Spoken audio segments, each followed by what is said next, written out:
I love this interview already. They should just listen to this podcast. It's the best. This is the Post-Purchase Pro Podcast, episode 24, with special guest Ryan Moran and his new book, 12 Months to $1 Million. Now,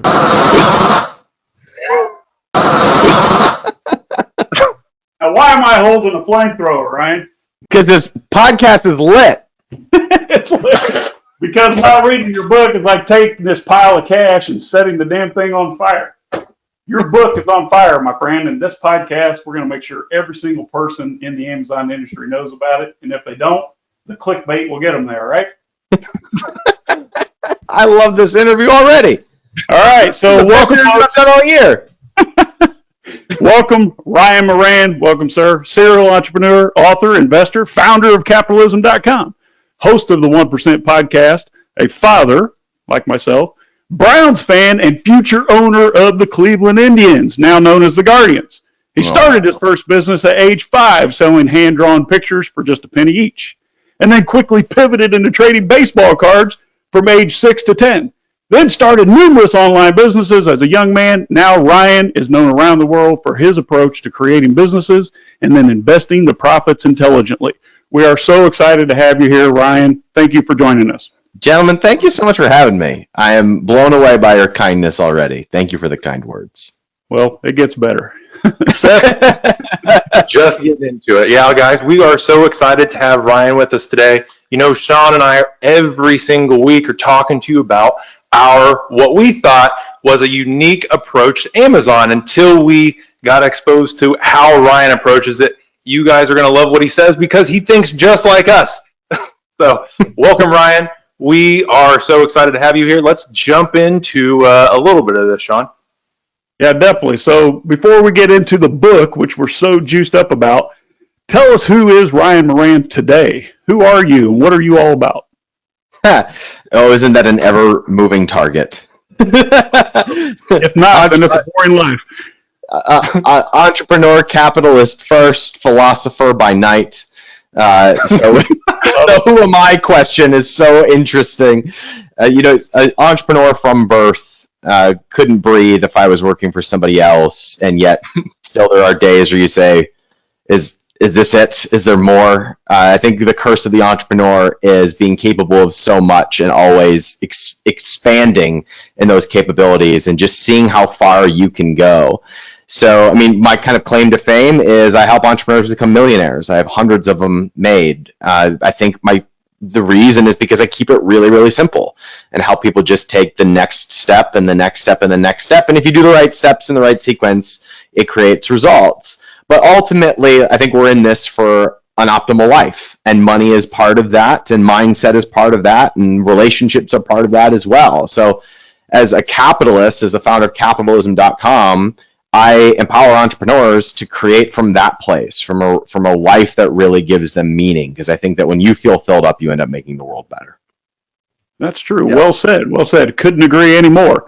In fact, I love the quote in the book that, if you're not building a business, if you're not building a list and a brand, then you're just moving from one hustle to the next. And it hit me. I was like, wow, all the guys that I grew up with, the ones that I hired when I was in high school to help with my business, they're just hustlers. They move from one hustle to the next, and they become like a one-trick pony.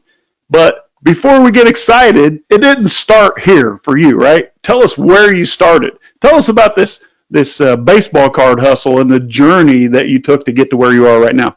I think I have the blue box that I kept all my baseball cards in. I remember I had it was a couple other sports. So I had a Shaquille O'Neal rookie card, which was like, worth $15. It was awesome. I had it in one of the thick cases, guys. Yeah. I had my Kenny Lofton Gold Glove card in a screw case. It was actually screwed in. It was just Kenny Lofton over your shoulder? It wasn't that card, but that's the same Kenny Lofton. Yes, sir. Wow. So there's something about, I think that was the first asset, right? You had something that had a monetary value. And if you break down entrepreneurship, we get excited about collecting things of value. And that is cash flowing assets, it's real estate, it's baseball cards, it's NFTs, it's crypto. Like that's the game that we are all playing as we are accumulating assets. And the first one for me was baseball cards, and then it was literally putting things in a box and going door to door trying to sell people things out of the box, like in my neighborhood. There was a kid in my neighborhood who literally would find rocks on the street and sell them to people door to door, and I would go with them and help him sell these rocks. And he had these crazy stories, and I believed him. He was like, "This is a moon rock. It fell from the moon." Oh my goodness, that's worth a fortune. How did you? That was the kind of entrepreneur that's when you know you've got, like, it's just in you, right? It's just in your blood. And I think there's this big distinction between what we call the hustler in the book, the person who is trying to make money, and the entrepreneur who's creating something. And those are different. And I think we confuse the two in our world because they're both making money. And we put the entrepreneur, the capitalist, on the pedestal because they've created something, but we confuse it with the amount of money that we're making, so we pursue the money, and then we're in a hustle. And it's just different. And people confuse the two, and it makes for a very difficult experience. And I only know because I've done it 100 times.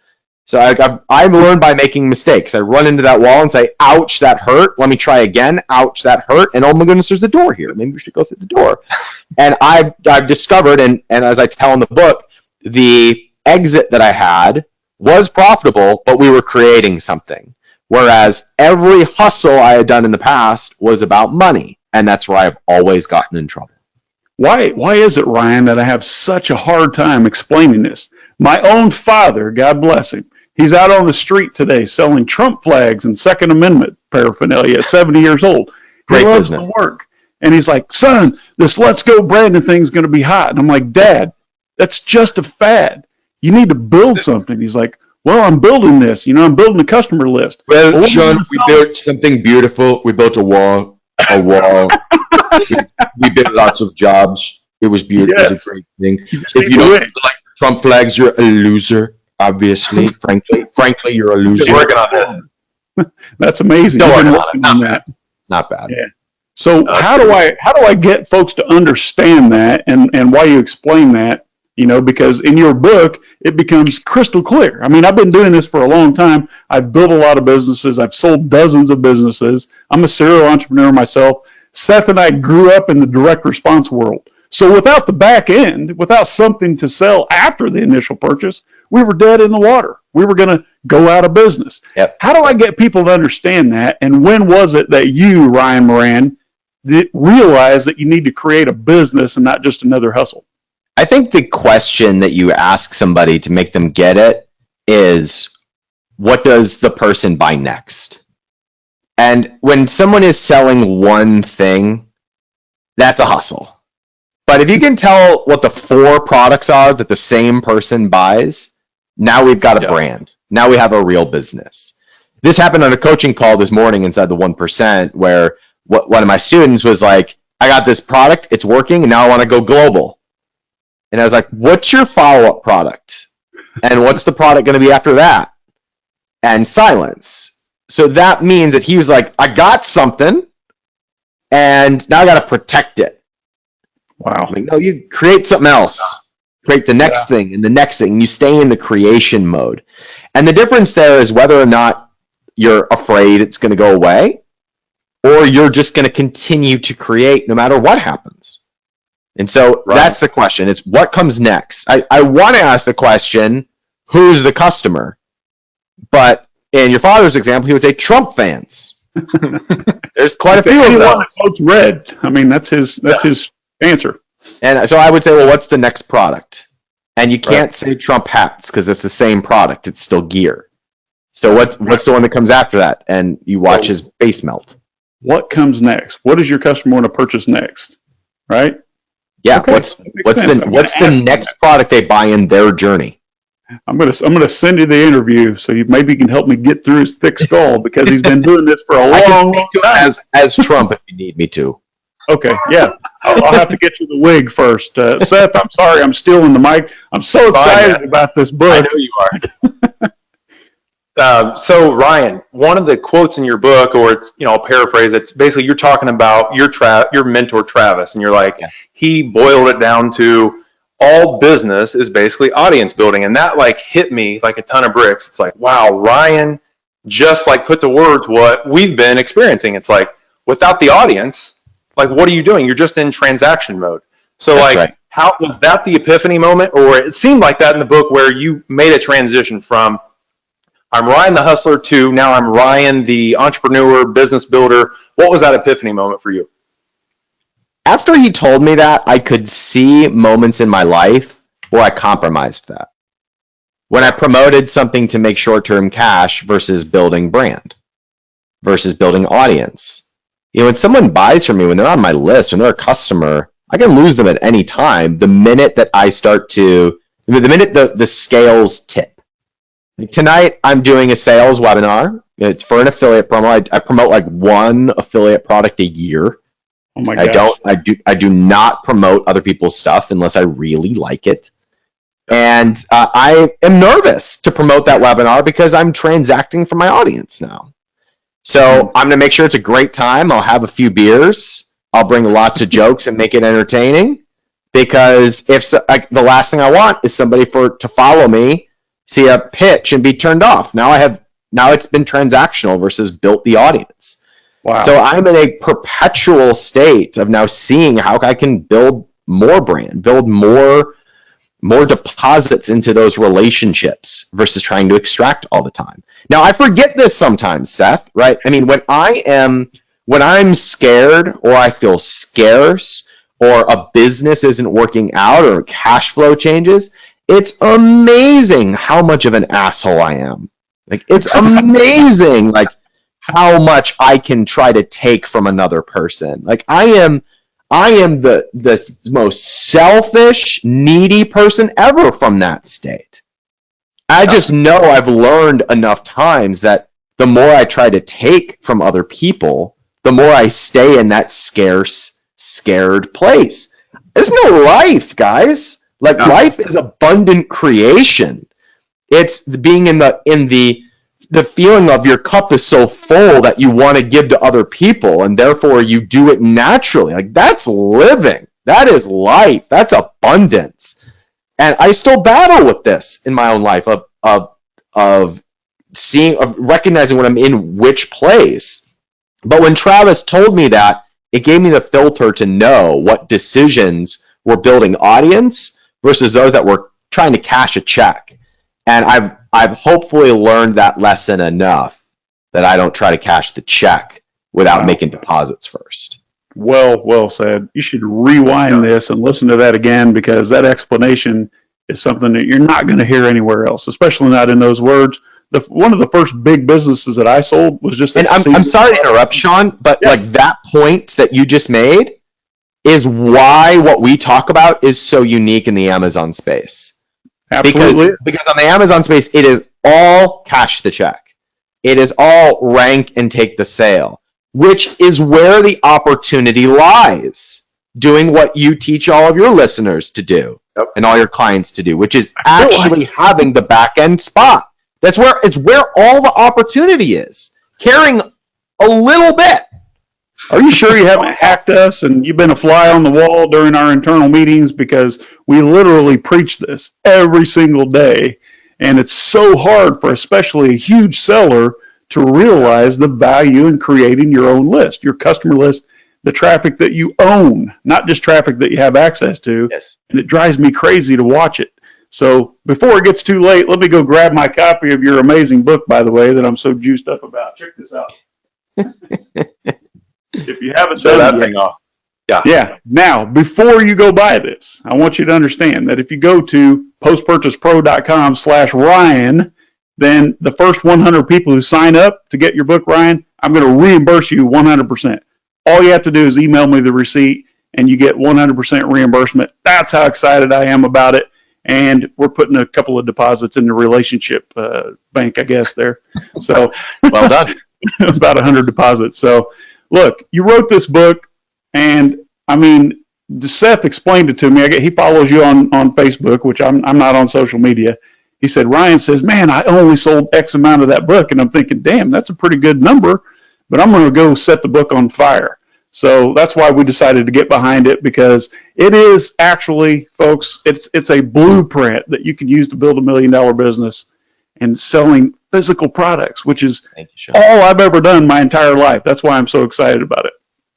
Yeah, Ryan, I watched this interview with you, and you were talking about like the scarcity mindset, and you were talking about how like everybody struggles to get reviews, they struggle to have a launch list, they struggle to build a real business on Amazon. And the thing that made me go and buy your book, I was like, I've got to see what Ryan's saying here, because you said like just provide more value and your life will be easier. Make your customer experience better, give your customers what they want, give them more than what anybody else is giving them in the marketplace, and you'll win.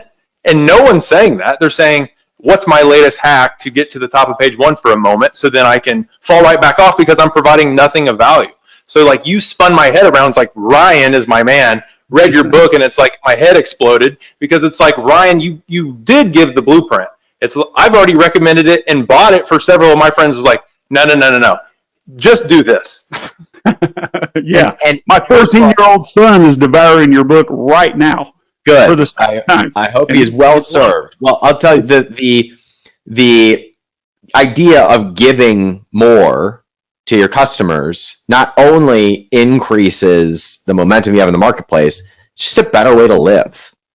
I mean, I told you I'm a philosopher by night, right? So the idea of being in that mode of giving assumes you have. It means you have something to give. You have to operate from a place of gratitude and appreciation to recognize you have a full cup to be able to give. But most people are thinking about what they want to get. So they're thinking about what they don't have.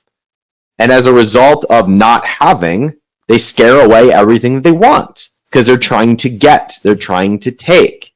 Right? So like I went to college thinking I was going to be a pastor. I'm no longer religious, but I love the story of the talents, the parable of the talents. Mm-hmm. He who has will be given more, and he who does not have, even what he does have, will be taken away from him.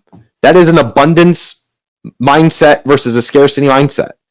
If you believe you have and you are giving to other people, your clients, your customers, your partners, you'll get more. You'll get more than you give. But if you are operating from a scarce place trying to take, even what you've got that you have failed to appreciate will be taken from you.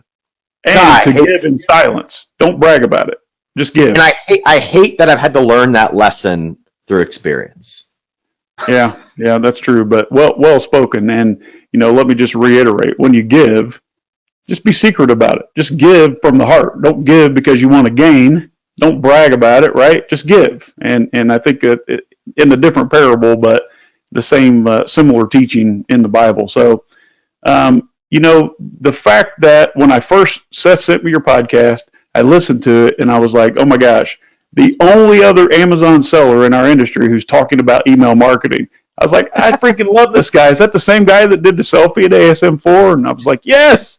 So, hey, I'm a brand member for life. You can pitch all you want. I'm not going to unsubscribe. I'm going to be there, brother, because you and I are cut from the same cloth. Well, I'll tell you what, I think the biggest white space that no one's talking about, and I've said this for 5 years, it blows my mind that people don't buy advertising to an email opt-in and sell their physical products on the back end. Like even just linking to Amazon. You realize before I started talking about Amazon, because I was on the SellerCon stage, no one was talking about keyword rankings until then. Like okay. I shared that keyword rankings were how we were driving up 80% of our revenue, and here's how we were doing it. And how did we drive up our keyword rankings? We built email lists, and we drove traffic to Amazon. But the first strategy was, why don't we just go get leads and sell things to those leads? And since Amazon handles the fulfillment, it's a really nice hands-off business. It was like Marketing 101. And somehow someone heard, well, rankings are where all of it is, so let's drop our prices and let's have a race to the bottom and let's not build brand. And I'm like, you missed it. You missed it. You missed it. You're going to love some of our content. Hopefully you have a chance to check it out. But just using the strategy that you spoke about right there. We call it our Amazon tripwire. And basically, we want to launch this product, but the barrier to entry is just too high. It's too expensive, too much MOQ, too much competition. So we launch product B, low barrier, that's a price leader. For example, something that sells for $3 or $4, build a massive list, get a couple 100,000 orders while we kill the market on product B, and then from those 50 to 60,000 opt-ins, we have a list that we can go launch the product where we really want to make the money. We were doing that in 2014, Ryan. You're talking about it right now, and everyone else is going, what are they talking about? I can't do email. This is Amazon. I have one customer. Amazon's my customer. It's ridiculous. Sorry. Yeah, that was our tripwire product was creatine at sheer strength. It was, okay. You sell creatine at cost because everybody who works out takes creatine. And so you own that market, and now you've got customers that you can sell pre-workouts and post-workouts and protein powders and protein bars and everything you want. Right? So yes, it's the price war game can be part of your business. But most people on Amazon are trying to make it their business. Well, we were able to sell a $50 pillow for $80, but it didn't start there. It started with a $3.99 sleep mask that everyone jumped on in 2015. We killed the sleep mask market, but we built an amazing mailing list of folks who had already identified as wanting to purchase sleep products. It was a no-brainer. Yes. So you're preaching to the choir, my friend. So building a real business is developing relationships with your customers, relationships that are meaningful both ways. Don't just ask, right? Don't be an asshole. Is that right? Term? Well done. I've used that one too. Yeah, have you? It's beautiful. So sorry if I offended anyone, but don't be an asshole. So again, if you just go to postpurchasepro.com/Ryan, there's no opt-in required. We're going to reimburse you for the book. And Ryan, are you ready? We created a cheat sheet that shows all the folks in our audience how we've applied your principles to drive results in our business. We're going to give you that as well as reimburse you for the book. You can't go wrong. What would Alex say? That's a deal so ridiculous you feel stupid not to take us up on it? That's right. Very well. Very good. So Ryan, what's the teaser? What's the teaser, Ryan? Because we love the book. We're actually going to buy it for you guys for the first 100 people that come to postpurchasepro.com/Ryan. But anybody else who's out there, why did you write this book? Because it's like you shared everything that you need to become successful. Why did you write it? And then what's the one or two liners that really tease the book? Because we want them to read it. Without the whole story, you don't get it. Yeah, it's so funny you asked me that. First of all, you mentioned Alex a second ago. When Alex was launching his book, he said, "Hey, what was your marketing strategy for this?" I was like, "I'm gonna write a great fucking book." That was my marketing strategy. And you did. Well, that was my entire strategy, guys. And why I wrote it. I'm being serious when I say this. I wrote the book because I never again wanted to say 4 products times 25 sales a day times $30 is $1 million business. So I'll write a piece of content that says it one final time so that everybody gets it, and I can move on from being this e-commerce Amazon guy because I'm done, right? And then that backfired, but it's okay. The one-liner is that building $1 million business is simply building 4 products that sell 25 sales a day times $30. And you said it. That's $1 million. And the way that you do that is you pick one person. That one person buys many things. And you pick that person at the beginning of their journey. I'm a father. I dress like one. And when I became a dad, I bought a whole bunch of new things that I didn't know I needed. Like strollers, which I just thought the breeders pushed up the handicap ramp going into a restaurant. Turns out, after you become a dad, you start looking at the other strollers, and you have stroller envy. And you're like, that turning radius is incredible. Stroller envy. You start buying things because you're on a new journey. When you move, you buy things because you're on a new journey. When you work from home, you buy things when you go on a new journey. When you start a podcast, you buy things because you're going on a new journey. So you're targeting a person that's making a transition in their life, and you sell them the 4 products that they need, and that's how you build $1 million business. And we break down how to launch it profitably, how to scale it, and how to hit the first $1 million. And then, of course, how to sell it. Bigger exit.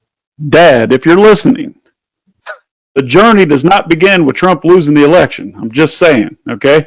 Come on, man. Come on, man. I didn't lose. It was a fraud. Okay, Sean? That's it. We're fighting it very strongly. We're going to have a recount. We're coming back strongly. Well, note to self, tick the box that says this podcast includes explicit content, because that's the first time we've ever had the F-bomb. It was a family show, but thanks to the retired pastor here. It's postpurchasepro.com/Ryan. You don't need an opt-in. You'll email us your receipt from Amazon. We'll reimburse you via Zelle. If you don't have Zelle, then what the Zelle? What else is there? I don't even know. So, all right. So before we wrap this up, Ryan, let me ask you, what's the favorite purchase you've ever splurged on that you're most proud of? Something that you didn't need, you just wanted. You don't have to be proud of it either. I'm awfully proud of your ping pong table, Seth. I'm just putting that out I love there. my ping pong table. That was your favorite splurge. Okay, so we'll go with splurge. I mean, the first thing that came to mind was this house that I live in, because this was truly my reward after I sold my company. I bought this house. I fixed it up exactly how I wanted. I have clients to my home. I had the whole bottom floor is built as a co-working space. Like, this was my reward. But it's a house. It's a house, a splurge. The splurge that I made that is my favorite splurge is that when I sold my company, I upgraded from my Tesla 85D to my Tesla P100D. Oh. And the only reason I upgraded was because when I was driving around in my $100,000 85D, I would see once a month, I'd see 100D and go, theirs is faster than mine. I'm a loser. My first Tesla was a 90D Model X, and I thought the same thing. Yours was faster than mine. I had Tesla. Well, my friend, I call him Weasel for short, he calls me and he goes, I was just looking at 0to60.com, and on paper, my car's faster than yours. I said, you want to go run? He said, no, I'm just saying, on paper. And he had some kind of, I don't know, BMW, little two-door sports car of some kind. So, whatever. So that's my favorite sport. But I do want to comment that the more money I make, the fewer things I want.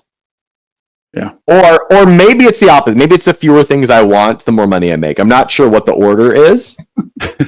But like things, I'm remarkably unmotivated by things. Yeah. Well, it's because when you can get anything you want, you really don't want anything. It's like when my live-in roommate used to tan like 5 days a week, and I did a trade deal and I got a tanning bed, put it in the house. I said, look, you can tan anytime you want. Guess how many times she tanned? None. Because she could. And that's the difference. I've never told this story publicly, but after I exited Sheer Strength, I went on a terrible losing streak. And the losing streak was like investments went under, businesses I started didn't pan out. I tried to add a bonus chapter in my book, but I was up against a deadline. I just couldn't do it in time. The company that bought my business went bankrupt. Right? Like Sheer Strength went into the ground because of private equity group. And I had so much ego and story, and they still owed me money. And it was I went on this losing streak where it was like I made a whole bunch of money and then I lost some of it. Thankfully, not all of it, but like I lost a nice chunk. And I went through kind of dark night of the soul for over a year. It was a difficult time because it was like this slow bleed of just losing projects. And it was during that time that I started developing a real relationship with money, or a real letting go of attachment to money. And it was then that the idea of not the hustler versus entrepreneur mentality, but that scarcity versus abundance mentality became very real to me, where it was, I know that the more that I act in that abundant place, the fewer things I want and the more I can have. It's the needing the things to like fill up your cup that perpetuates the scarcity. We do such wild things as human beings to edify ourselves from a place of lack, and then we get more lack. If we were to just be like abundant, be abundant, not have abundance, be abundant, you can have everything you want. You remember a lot of late Gary Halbert, don't you? Go ahead, John. I said, you remember the late Gary Halbert, right, Ryan? Yes. Gary Halbert quoted in one of his 10,000 newsletters, which I literally have every single one of them printed. See those bindings right there? Yes. I got so scared he was going to take down the GaryHalbertLetter.com that I printed them all and had them bound for my future keeping.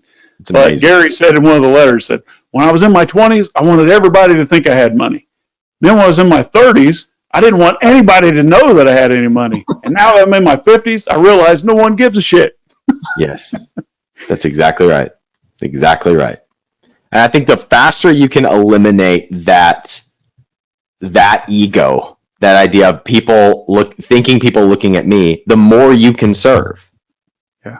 Which brings us back to like full circle. Yep. Because why do we want more things? Usually because we think other people give about us. But besides this Bible on making $1 million or $1 million business in 12 months, what's the best business book that you could recommend? I bet it's sitting over here somewhere. You mentioned Alex Hormozy. He's one of my best friends in the whole world, and so I feel like I'm blowing smoke up his rear because he lives a few streets over. But like the truth is, man, $100 million offers was a big turning point in my career. It made me realize that was the skill. There it is right there. That was the skill I was missing. And as soon as I had that skill, it was like, I now see the entrance to the Matrix. Well, don't take anything away from this, my friend, because you made it crystal clear in plain terms that anyone can understand except for my father. It's an old dog, new tricks. Maybe he's like, an iPod? What do you mean an audible book? And I said, all right, I'll tell you, Dad. Don't worry. Get a free copy, postpurchasepro.com/Ryan. And we're also going to give you our cheat sheet of the tactics that Seth and I have used in our huge Amazon businesses straight out of Ryan's book. And you can see how we've applied those. Because honestly, Ryan, a lot of those we applied before we read your book. Your book just made me realize, it gave me the roadmap of what I was doing. It wasn't insane. It wasn't tea leaves. It was actually factual. It was gospel truth, Pastor friend. That's the truth. Thank you. So guys, I just want you to know, whether you're just starting off or whether you're very experienced, like some of the people we work with every single day, Ryan's book will still alter the way that you think about the business, because it comes from a place of the fundamentals of what makes any business on the planet work. For some reason, Amazon sellers are this tiny little swath of people that have missed all business fundamentals and just transact, and they can transact themselves into a large amount of money, but you're never going to have something that you can sell, and you're going to be stressed out because you're always chasing the next thing and you don't know who you're serving. So I cannot recommend Ryan's book. It's called 12 Months to $1 Million to $1 million for clarity, Sean. So go to postpurchasepro.com/Ryan. We'll hook you up with our cheat sheet, everything that we pulled out of his book that we've been plugging into our business over the years. Ryan, you finally put it in an organized format so we can gift it instead of repeating the same thing over and over and over. The book will open your eyes. You will be enlightened. It will awaken some drive deep down inside you, and it will convict you to actually do it right. Stop hustling, start building, start growing, scaling, serving your audience, and profiting. So, Ryan, where can folks find out more about you? They should just listen to this podcast. It's the best pitch for me ever. Don't make me pull out the flamethrower again.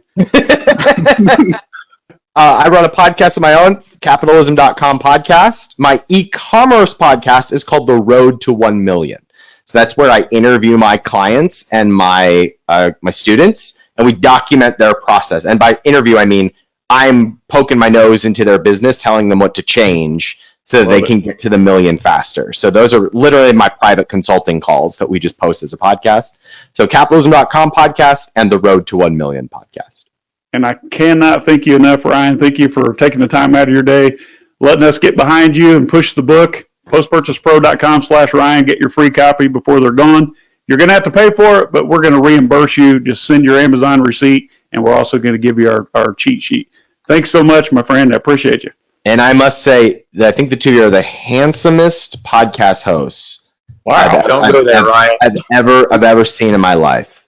Yeah. It's an honor to be on a panel with such a good looking crew. All right. So I'm going to cut this here. Yeah.